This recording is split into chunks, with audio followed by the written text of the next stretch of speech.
Hello, I'm Dr. Gloria Adwayensu, Director of Health for Fairfax County. Thank you for taking the 5 for 5 challenge. The Health Department and our community partners need your help to stop suicide in our community. If 5 journalists in your newsroom spend 5 minutes watching this video, we can save lives. The way newsrooms report on suicide matters. Joining us to explain why is an expert from your field.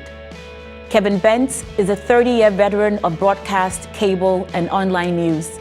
He's led some of the most innovative newsrooms in the country, and he now coaches journalists around the world as a faculty member with the Carol Neeland Project for Responsible Journalism.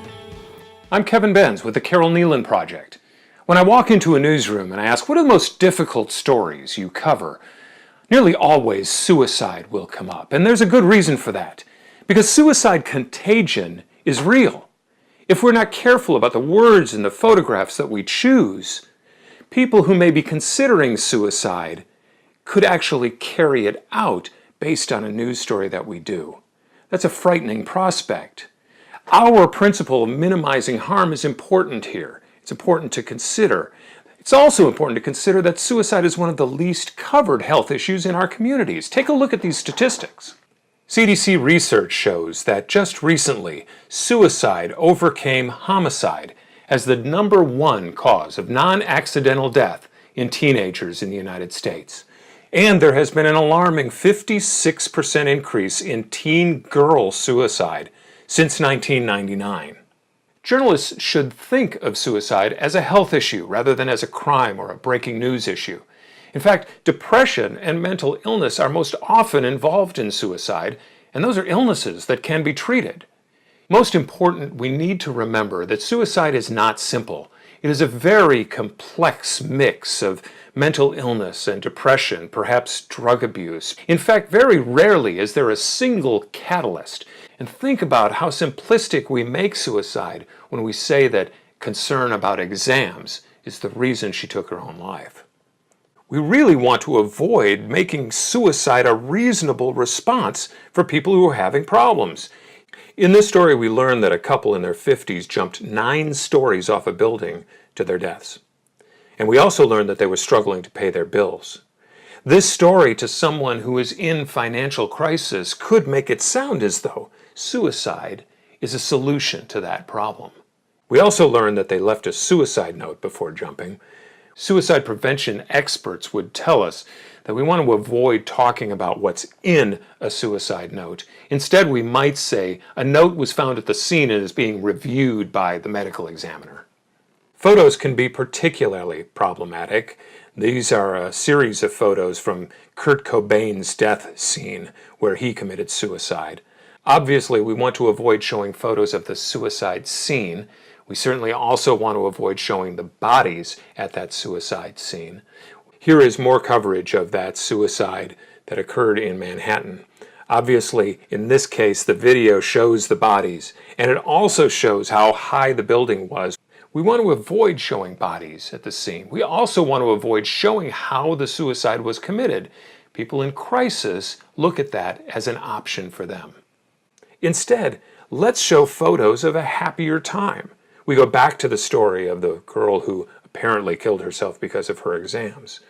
Social media presents particular problems. We have no control over the responses and reactions. What you're seeing here is the streaming emoji that went across live coverage on Facebook of a man threatening to jump off a bridge. That man, by the way, was saved. Further, we have little control over the comments that we get. Dispassionate comments like, sad story, but come on, if you're going to kill yourself, you would have jumped off the bridge. No way in hell you'd let somebody grab you. Those kinds of comments don't help in the coverage, and they certainly don't minimize the harm that we might do for people who are considering suicide as an option.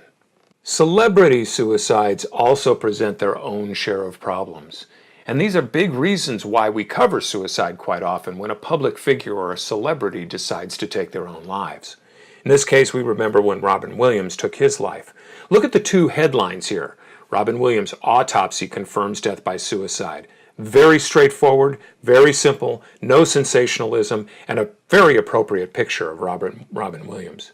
The second, Robin Williams dead, actor found hanging in his bedroom by his personal assistant, police say. Again, in this case, we might want to avoid talking about the method of Robin Williams' suicide and instead play it straight.